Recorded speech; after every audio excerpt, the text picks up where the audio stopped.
Amerika Serikat terancam, Rusia dan China gelar latihan perang besar-besaran. Benarkah persiapan untuk melawan negeri Paman Sam?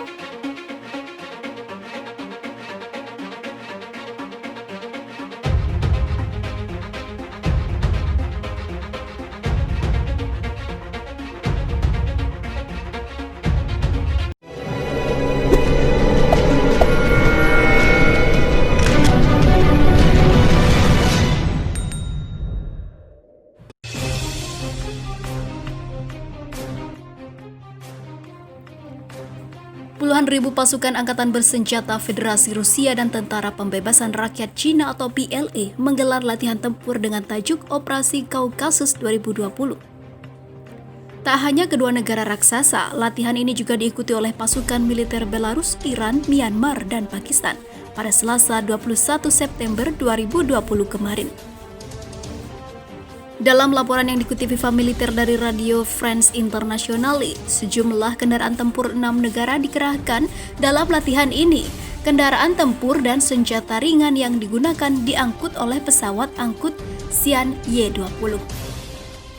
Ratusan tank kendaraan lapis baja, pengangkut personel jet tempur dan armada kapal perang ikut ambil bagian dalam latihan tempur besar-besaran yang bertempat di distrik militer selatan Rusia, Laut Hitam, dan Laut Kaspia. Rencananya, latihan ini akan dilaksanakan hingga 26 September 2020. Menurut keterangan Kementerian Pertahanan Rusia, yang menjadi fokus dalam latihan ini adalah taktik pertahanan, pengepungan, dan kontrol serta komando medan perang. Sekitar 80.000 tentara dari 6 negara terlibat dalam manuver tersebut. Akan tetapi pihak Rusia menyatakan bahwa jumlah pasukan di garis depan tidak melebihi 13.000 personel, sehingga tidak diwajibkan untuk mengundang organisasi untuk keamanan dan kerjasama Eropa, sebagaimana diatur dalam dokumen landasan Wina pada tahun 2011. Sejumlah kapal perang Angkatan Bersenjata Iran atau Artes akan melaksanakan latihan tempur di Laut Hitam dan Laut Kaspia. Sementara itu, sekitar 1.000 pasukan gabungan militer Cina, Armenia, Belarus, Myanmar, dan Pakistan dikerahkan dalam aksi ini. Latihan ini memiliki arti penting pada momen seperti ini. Saat seluruh dunia sedang memerangi pandemi, bunyi pernyataan Kementerian Pertahanan Rusia. Sejak membangun kemitraan strategis komprehensif selama 2 dekade, Rusia dan China telah bekerja sama secara erat di segala sektor, termasuk diplomasi dan juga militer. Langkah ini diambil dengan satu alasan, untuk menandingi dan melawan pengaruh Amerika Serikat. Di sisi lain, diberitakan sebelumnya, pemerintah Amerika Serikat terus mendorong penjualan rudal air-to-surface canggih dan terbaru negara itu, AGM-84HK Slammer, ke Taiwan yang dapat menjadi vital dalam potensi konflik dengan China. Sementara itu, Beijing akan menggunakan sistem pertahanan udara S-400 Strum Rusia yang terkenal kejam untuk mempertahankan wilayahnya. Namun, apakah S-400 akan mampu melindungi China dari serangan besar-besaran yang melibatkan rudal baru Amerika Serikat buatan Boeing? Moskow menjual ke Beijing 2 baterai sistem pertahanan udara S-400 Strum pada tahun 2017 lalu dan sudah mengirimkan batch pertama senjata pertahanan itu setahun kemudian. Setiap baterai berisi 4 peluncur yang dipersenjatai dengan 4 rudal, menjadikannya total 16 anti-rudal per baterai yang mampu menembak jatuh pesawat tempur generasi kelima dan rudal jelajah pada jarak 200 km. Amunisi cadangan juga harus diperhitungkan. Kontrak Beijing-Moskow juga mencakup beberapa kendaraan pemutaran, stasiun radar, pos komando, dan berbagai kendaraan pendukung. Sistem pertahanan udara S-400 dibuat untuk melawan semua ancaman udara modern dan bakal beberapa calon ancaman udara, termasuk jet generasi kelima, pesawat pembom, rudal balistik antar benua, serangan rudal besar-besaran, dan sebagainya. Melansir laporan analisis Rusia Beyond pada Sabtu kemarin, Profesor Akademi Ilmu Militer Vadim Kozulin mengatakan, S-400 pasti akan mampu menjatuhkan rudal AGM-84HK Slammer yang cocok untuk jet tempur F-16 yang telah dijual Amerika Serikat ke Taiwan. Saat ini seperti meramal kopi, sistem pertahanan udara semacam itu dimaksudkan untuk menjatuhkan semua target udara dalam radius 200 km.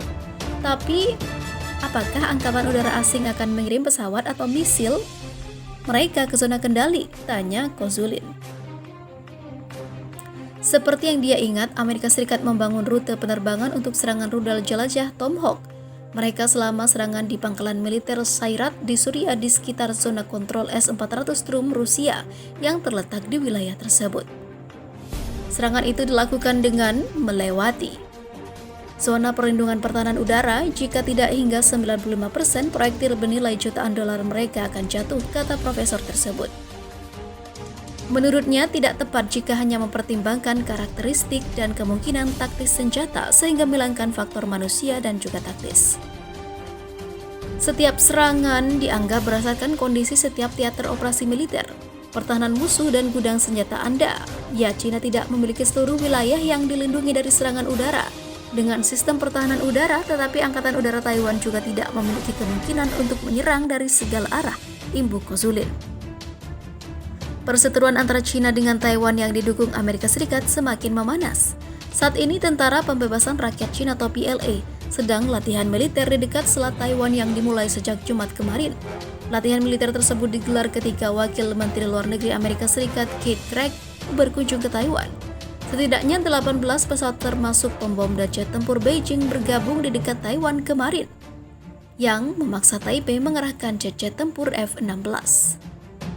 Sementara itu, Tentara Pembebasan Rakyat Cina atau PLA kembali membunyikan alarm bahaya buat Republik Cina atau Taiwan. 2 kapal induk Angkatan Laut Tentara Pembebasan Rakyat Cina atau PLA dikerahkan ke sejumlah wilayah dan diprediksi akan mengepung Taiwan. Dalam berita sebelumnya pada 7 September 2020, kapal induk tipe 002 Shandong 17 sudah berangkat dari galangan kapal Jiangnan di Shanghai untuk mengikuti latihan perang selama 20 hari di wilayah Laut Bohai. Sepekan setelah Shandong berlayar, kapal induk militer Cina lainnya tipe 001 Liaoning 16 juga meninggalkan pangkalannya di Qiaodo, Shandong. Liaoning juga dikerahkan untuk ikut ambil bagian dalam latihan militer Cina lainnya yang dilaksanakan di Laut Kuning. Menurut laporan lain yang dikutip Viva Militer dari Stars and Stripers, pengerahan 2 kapal induk Angkatan Laut Cina diduga tak hanya untuk mengikuti latihan tempur, melainkan sebagai penerapan strategi pengepungan wilayah Taiwan dari 2 sisi. Seorang pakar militer laut Cina yang berbasis di Beijing, Li Ji, meyakini hal tersebut kapal induk Liaoning dan Shandong diturunkan untuk menghadapi tekanan angkatan bersenjata Amerika Serikat yaitu US Armed Forces di Laut Cina Selatan dan Selat Taiwan. Tak cuma itu, Li juga melihat pengerahan 2 kapal induk militer Cina adalah untuk menyiapkan konfrontasi dengan India. Kekuatan Cina kian mengerikan lantaran memiliki 2 rudal balistik jarak menengah Dongfeng DF-26 dan Dongfeng DF-21. 2 rudal ini bukan cuma bisa menghancurkan 1 unit kapal induk Amerika Serikat, tetapi juga bisa meluluh lantahkan pangkalan militer Amerika Serikat di Guam. Kapal induk Liaoning dan Shandong serta rudal DF-21 dan DF-26 dipastikan akan menjadi andalan Cina untuk menghalau intervensi Amerika Serikat dalam serangan ke Taiwan. Mereka juga bisa berperan dalam melindungi jalur transportasi laut penting seperti Selat Malaka, ucap Li, dikutip dari Global Times. Seperti yang diketahui, Angkatan Laut Amerika Serikat atau US Navy beberapa kali mengirim kapal perusak peluru kendali USS Mustin di DG-89 ke Pulau Paracel yang diklaim sebagai wilayah Cina. Aksi kapal perusak Angkatan Laut Amerika Serikat memasuki Kepulauan Paracel secara ilegal adalah salah satu faktor utama yang membuat Cina memberikan respon dengan pengerahan 2 kapal induknya.